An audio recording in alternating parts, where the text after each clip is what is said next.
5-6 मिनटं रखलं होतं आणि आम्ही मग लाईनीला लागलो. खूप छान वातावरण आहे तिथं, असं थकवा वगैरे जाणवत नव्हता, कारण आम्ही जेव्हा लाईनमध्ये होतो तेव्हा तिथे कीर्तन चालू होतं. सो मग असं रमत गमत कीर्तन ऐकत ऐकत आम्ही बाळमामांच्या दर्शनासाठी चाललो होतो.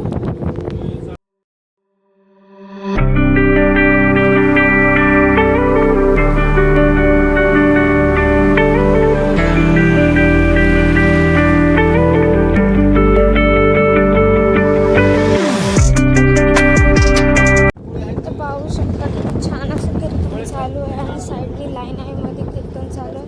हा खोडकर माझा भाजा बघा कसा त्रास देतोय मोठ्या आईचा, म्हणजे तो डोकं त्याचं खाली होतं, पायावर होते, खूप त्रास देतो, खूप खोडकर आणि क्यूट आहे.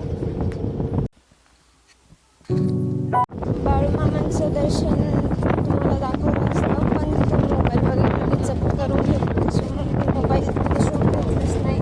सो असं